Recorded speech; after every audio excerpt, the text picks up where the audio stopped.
नमस्कार दोस्तों, मैं हूं आपका साथी, आपका दोस्त विजेश्वर निर्दोष। दोस्तों, साल 1945 जापान के शहर हिरोशिमा और नागासाकी पर अमेरिका के द्वारा दुनिया का पहला न्यूक्लियर अटैक किया गया। ये अटैक इससे पहले कभी नहीं हुआ था और आज तक कभी नहीं हुआ। ये दुनिया का पहला एक ऐसा इंसिडेंट है जब किसी कंट्री ने दूसरी कंट्री के ऊपर न्यूक्लियर वेपन का इस्तेमाल किया। दोस्तों, यहाँ पर मैं आपको बताना चाहूँगा कि पल भर में हिरोशिमा और नागासाकी में भीषण तबाही का मंजर देखने को मिला। दोस्तों, यहाँ पर रेडिएशन लेवल्स इतने ज़्यादा हाई हो गए और इसको नॉर्मल होने में कई दशकों का समय लगा। दोस्तों, रेडिएशन की वजह से यहाँ पर हम देखते हैं और आसपास की जो आबादी थी उनमें बहुत सारी बीमारियाँ पैदा होने लगी, जिसमें मुख्य कैंसर था। और दोस्तों, यहाँ पर मैं आपको बताना चाहता हूँ कि थायराइड की प्रॉब्लम, ब्रेस्ट कैंसर, ल्यूकेमिया यानी कि ब्लड कैंसर, ये हर एक एज ग्रुप में पाया जाने लगा। नंबर ऑफ केसेस बहुत तेज़ी से इंक्रीज़ हुए, कार्डियोवैस्कुलर डिजीज़ बहुत तेज़ी से इंक्रीज़ हुई। इसी के साथ साथ यहाँ पर लोगों को ट्रॉमा जैसी प्रॉब्लम्स का भी सामना करना पड़ा, डिप्रेशन का भी सामना करना पड़ा, एंजाइटी और स्ट्रेस का सामना करना पड़ा। लोग डिप्रेशन की वजह से बीमार पड़ने लगे। दोस्तों, यहाँ पर रेडिएशन लेवल्स इतने ज़्यादा हाई हो गए थे कि बहुत सारी बीमारियों ने लोगों को घेर लिया, जिसकी वजह से इस शहर में बहुत ही तेज़ी से मृत्यु दर साल दर साल बढ़ने लगी। और दोस्तों, मैं आपको बताना चाहता हूँ कि रेडिएशन लेवल्स इतनी जल्दी डाउन नहीं होते, इतनी जल्दी नॉर्मल नहीं होते। ये कई सेंचुरीज़ का समय लगा देते हैं। दोस्तों, यहाँ पर मैं आपको ये भी बताना चाहूँगा कि क्या रेडिएशन की वजह से कैंसर होता है या रेडिएशन की वजह से कैंसर ठीक भी हो सकता है। दोस्तों, वीडियो बहुत ही ज़्यादा इंफॉर्मेटिव होने वाला है, तो चैनल पे बने रहिए, वीडियो को लास्ट तक देखिए। अगर आपको ये मेरा वीडियो पसंद आता है तो चैनल को सब्सक्राइब करिए, शेयर करिए और लाइक भी करिए। तो आइए दोस्तों, वीडियो को शुरू करते हैं। दोस्तों, यहाँ पर ये स्टोरी मैंने आपको इसलिए बताई कि 1945 में जब जापान के ऊपर अमेरिका के द्वारा अटैक किया गया था तो वहाँ पर बहुत ही भयानक त्रासदी का समय देखने के लिए मिला।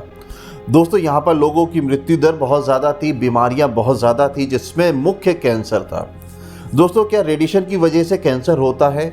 तो जवाब है जी हाँ, रेडिएशन की वजह से कैंसर होता है। क्या कैंसर रेडिएशन की वजह से ठीक हो जाता है? क्योंकि दोस्तों, जैसा कि मैंने अपने वीडियो को बनाने की कोशिश करी है और आपको ये समझाना चाहता हूँ, क्या जब आप रेडिएशन विभाग में जाते हैं और आपका डॉक्टर बोलता है कि हम रेडिएशन से कैंसर को ठीक करेंगे, तो क्या आपको ये चीज़ समझ में आती है क्या रेडिएशन से कैसे कैंसर ठीक हो सकता है? बहुत सारे लोग इसको सिकाई समझते हैं कि कोई मशीन है जिससे सिकाई हो जाएगी और कैंसर का ट्यूमर ख़त्म हो जाएगा। दोस्तों, जो कैंसर का ट्यूमर होता है, जो कैंसर के सेल्स होते हैं, वो बहुत ही तेज़ी से मल्टीप्लाई होते हैं और उनको कंट्रोल कर पाना बहुत ही ज़्यादा मुश्किल होता है।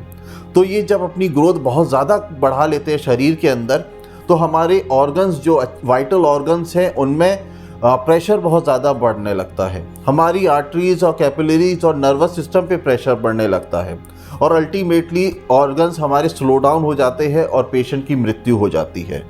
दोस्तों, क्या रेडिएशन इन सब चीज़ों को कंट्रोल कर सकता है? मगर एक स्टोरी में हम देख रहे थे कि रेडिएशन की वजह से कैंसर हो रहा है, हार्ट की प्रॉब्लम हो रही है और भी बहुत सारी बीमारियां हो रही हैं। दोस्तों, जवाब है हाँ। जब हम रेडिएशन को कैंसर के मरीज़ को देते हैं तो हम उसको कैंसर से क्योर करते हैं। दोस्तों, यहाँ पर हम देखते हैं जो जापान के ऊपर अटैक किया गया, वहाँ पर रेडिएशन अनकंट्रोल तरीके से दिया गया, जिसकी वजह से वहाँ पर भयानक तबाही मची। मगर दोस्तों, ये रेडिएशन वही है, सेम वही रेडिएशन है जो जापान में था। उसी रेडिएशन से आज हम कैंसर का इलाज करते हैं। मगर दोस्तों, इस न्यूक्लियर पावर को हम बहुत ही कंट्रोल वे में देते हैं।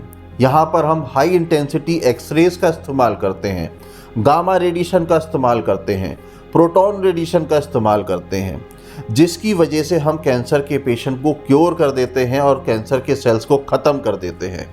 दोस्तों, जैसे कि मेरे वीडियो का टॉपिक है, कैंसर को हम कैसे रेडिएशन से ख़त्म कर सकते हैं।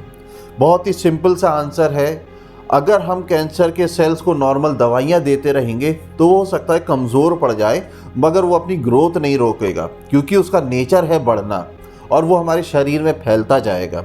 तो अब हम इसको फैलने से कैसे रोकेंगे?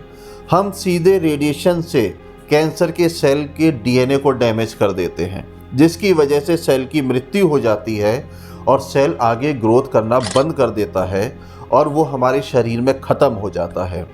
इसी टेक्नोलॉजी को दोस्तों हम लीनियक मशीन में जिससे कि हम लीनियर एक्सेलेरेटर जिस मशीन को बोलते हैं बहुत ही प्रिसाइज या सटीक तरीके से कैंसर के ट्यूमर के ऊपर सिर्फ डालते हैं और वहाँ पर हम कैंसर को ख़त्म कर देते हैं।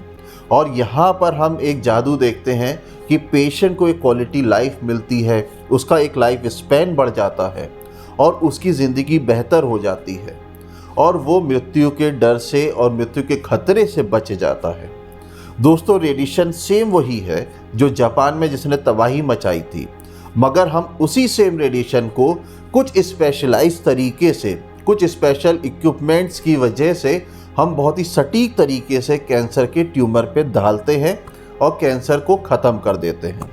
दोस्तों, आज हमारे पास इतनी अच्छी और लेटेस्ट टेक्नोलॉजी है कि हम 0.25 mm का, जिसको आप हाथ से नाप भी नहीं सकते हैं, इतने छोटे ट्यूमर का भी बहुत ही सटीक तरीके से इलाज कर सकते हैं। दोस्तों, यहाँ पर हम देखते हैं कि कई जगह रेडिएशन थेरेपी ने सर्जरी की भी जगह ले ली है। वहाँ पर जहाँ पर सर्जरी नहीं हो सकती है, ब्रेन के कुछ हिस्से हैं, लंग्स के कुछ हिस्से हैं जहाँ पर सर्जरी बहुत ही महंगी है और डॉक्टर वहाँ तक नहीं पहुँच सकता, वहाँ पर रेडिएशन थेरेपी बहुत ही कमाल का रोल प्ले करती है और सर्जरी को रिप्लेस कर देती है और बहुत ही अच्छे रिजल्ट देखने के लिए मिलते हैं। दोस्तों, ये सच में बहुत ही बड़ा रेवोल्यूशन है आज रेडिएशन ऑन्कोलॉजी फील्ड में कि जो न्यूक्लियर एनर्जी किसी को ख़त्म कर सकती है, आज वही न्यूक्लियर एनर्जी किसी का जीवन बचा रही है, कैंसर को ख़त्म कर रही है। दोस्तों, उद्देश्य मेरा यही था आपको समझाने का कि रेडिएशन से कैंसर होता है और रेडिएशन से कैंसर ख़त्म भी होता है। तो दोनों ही अलग अलग सिनारियो हैं। अगर अनकंट्रोल तरीके से दिया जाए तो कैंसर बढ़ जाएगा, अगर कंट्रोल तरीके से दिया जाए तो कैंसर ख़त्म हो जाएगा। दोस्तों, आज आपको ये कॉन्सेप्ट समझ में आ गया होगा कि रेडिएशन विभाग में कैंसर के मरीज़ का रेडिएशन से इलाज कैसे किया जाता है। डीएनए को डैमेज कर दिया जाता है टारगेट करके, कैंसर का खात्मा हो जाता है। बहुत ही सिंपल सा थ्योरी है, मगर इसके पीछे बहुत ही हाई-फाई, बहुत ही हाई टेक्नोलॉजी इंजीनियरिंग काम करती है और इस अनकंट्रोल रेडिएशन को बहुत ही कंट्रोल तरीके से पेशेंट को डिलीवर किया जाता है, जिसकी वजह से उसकी लाइफ एक्सटेंड होती है, क्वालिटी लाइफ मिलती है और साइड इफ़ेक्ट्स भी कम से कम आते हैं। तो दोस्तों, उम्मीद करता हूँ कि आपको ये मेरा वीडियो पसंद आया होगा। अगर पसंद आया है तो मेरे चैनल को लाइक कर दें, शेयर कर दें, सब्सक्राइब कर दें। मिलते हैं अगले एक और ऐसे ही इंफॉर्मेटिव वीडियो में। तब तक अपना ध्यान रखिए, खुश रहिए, मुस्कुराते रहिए। नमस्ते, जय हिंद।